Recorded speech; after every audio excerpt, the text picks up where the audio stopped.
Extraordinary revelations in his first TV interview since being fired. The former FBI's former director is telling 60 Minutes why he launched investigations into President Trump. If you remember, Andrew McCabe was a career official at the Justice Department who oversaw the Bureau's investigations into Russia's election meddling and Hillary Clinton's emails. He took over as acting FBI director in May of 2017 after James Comey was fired. In his new book, The Threat: How the FBI Protects America in the Age of Terror and Trump, McCabe describes extraordinary measures Justice Department officials took after Comey's firing. He says he was concerned about the president's possible ties to Russia. Now, remember last March, about one day before McCabe was scheduled to retire, he was fired by then Attorney General Jeff Sessions. The Justice Department accused McCabe of misleading investigators about sharing information with the media. Now, he denies any wrongdoing, but as a result of his firing, McCabe did not receive his full benefits and is considering a lawsuit. Well, now, in an interview with Scott Pelley for Sunday's 60 Minutes, McCabe discussed a meeting with the president in the Oval Office just hours after Comey was fired. I was speaking to the man who had just run for the presidency and won the election for the presidency, and who might have done so with the aid of the government of Russia, our most formidable adversary on the world stage. And that was something that troubled me greatly. How long was it after that you decided to start the obstruction of justice and counterintelligence investigations involving the president?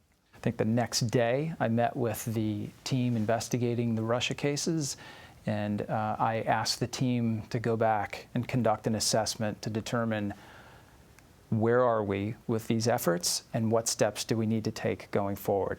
I was very concerned that I was able to put the Russia case on absolutely solid ground in an indelible fashion, that were I removed quickly or reassigned or fired, that the case could not be closed or vanish in the night without a trace. I wanted to make sure that our case was on solid ground, and if somebody came in behind me and closed it and tried to walk away from it, they would not be able to do that without creating a record of why they'd made that decision. You wanted a documentary record. That's right. That those investigations had begun because you feared that they would be made to go away.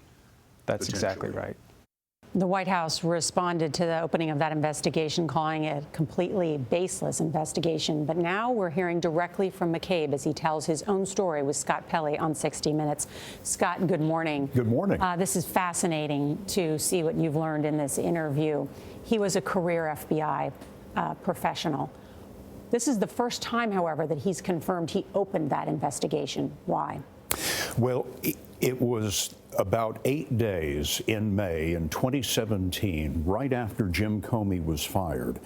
And McCabe describes a chaotic time, especially at the Justice Department, when questions are being asked whether Jim Comey was fired to obstruct the Russia investigation, and if so, is the president an agent of Russia? There were two investigations, Norah. One, a criminal investigation, the other, a counterintelligence investigation. McCabe told us that he had many reasons to open both of those investigations, and as we just heard him say, he wanted to get those investigations opened so that if he got fired right away, they wouldn't just disappear. What did he say about friction in the White House after the firing of Comey? Well, he tells the story, John, of the president repeatedly in meetings and phone calls trying to convince him, McCabe, that everyone at the FBI wanted Comey fired and that everyone was very happy about that. And McCabe talks about the interview, talks in the interview on 60 Minutes about him telling the president, no, sir, that's not what happened. I'm encountering people in the hallway who are in tears over the firing of Jim Comey. And he says it was at that point that he realized that if he hadn't burned the bridge with the president, he could certainly smell it smoking. It's certainly a very candid conversation. I've only read an excerpt from the book, but he's speaking very candidly about his feelings for the president and his impression of the president.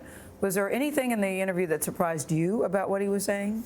Gayle, the most illuminating and surprising thing in the interview to me were these 8 days in May when all of these things were happening behind the scenes that the American people really didn't know about. There were meetings at the Justice Department in which it was discussed whether the vice president and a majority of the cabinet could be brought together to remove the President of the United States under the 25th Amendment.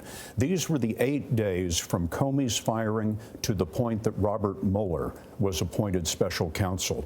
And the highest levels of American law enforcement were trying to figure out what to do with the president. And I just want to put a finer point on that, because there has been reporting, but I don't believe there has been a source that went on the record to confirm that the 25th Amendment was discussed about removing the president. So McCabe is saying that that was discussed. Absolutely. McCabe, Norah, as you point out, is the very first person involved in these meetings who has come out and spoken publicly. That there was a discussion underway about removing the president of the United States. They were counting noses. They were not asking cabinet members whether they would vote for or against removing the president, but they were speculating this person would be with us, that person would not be, and they were counting noses in that effort. And this was not perceived to be a joke. This was not perceived to be a joke. It was also said at a previous time that the Deputy Attorney General, Rod Rosenstein, offered to wear a wire into the White House to record potentially incriminating conversations with the president.